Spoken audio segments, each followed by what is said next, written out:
little backstory about what delivering happiness is all about. We actually started as a book back in 2010, where the CEO of Zappos and I, Tony Hsieh, locked ourselves in a cabin in Lake Tahoe and worked on this book, thinking we would launch it and be done with it on the list of things to do in life.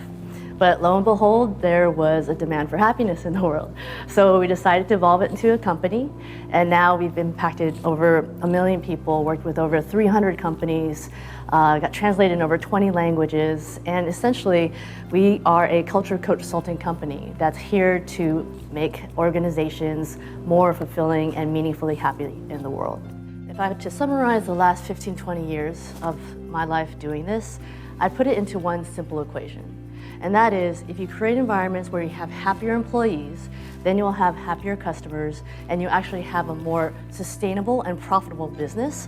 But more importantly, you're also actually creating more meaningful lives.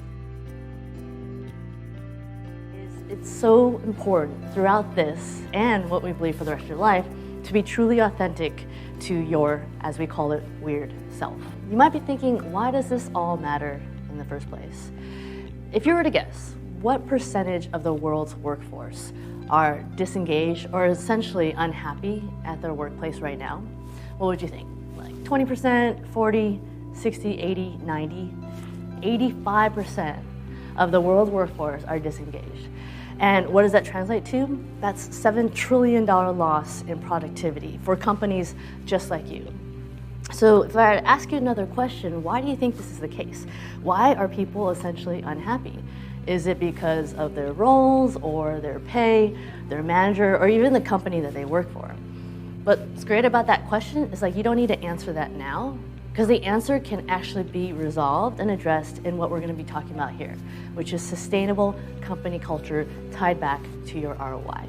So for me, when I started thinking about why 85% of the world, because I feel like we're actually pretty lucky in this time and age. I think that we've made such huge progress as a society. We started as farmers in the agrarian age, and then we evolved, and we got to the industrial age, and then the technology age, and then here we are today. And what I surmise this to be is what I call the adaptive age. It's because if you think about it, the pace of change is happening so quickly, quicker than anything we've ever seen in our lives. We've got the internet of everything, where our phones connected to our laptops, connected to probably the chair you're sitting on right now. And it's creating an amazing world of connectivity in a way that we've never seen before. But at the same time, it brings a lot of complexity of how we are all interconnected, whether it's information nodes or people nodes. What does this all mean? And so that's why I think we're in the adaptive age, because as human beings with all this complexity, we're really striving to find that level of simplicity. Who am I really? Can I be more self-aware? What does my bigger place in this community, if not global community? So all these questions come back to us on a day-to-day basis. So with what I'm calling the adaptive age, what I'm finding is that people as individuals are finding it more and more important to understand how can they connect themselves to the greater world, to each other? How can they be more resilient to the latest news blip on TV or on your phone? And how can we all connect that in a way that's most meaningful to you as a person, that's aligned with who you are and your values and your purpose?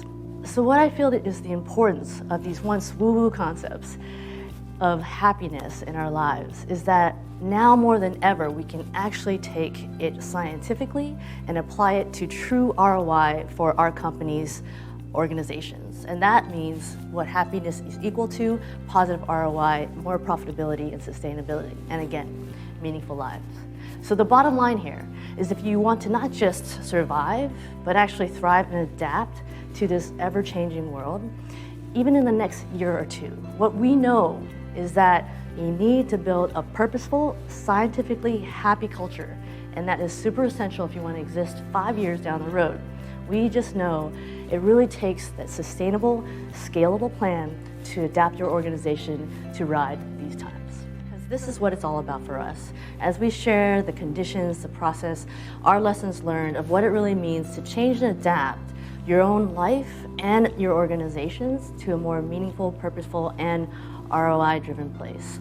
This is what we're here for. This is what I'm so excited about. We've learned a lot over the last several years and developed these models and frameworks that incorporate the what, the who, and most importantly, the how this all gets done.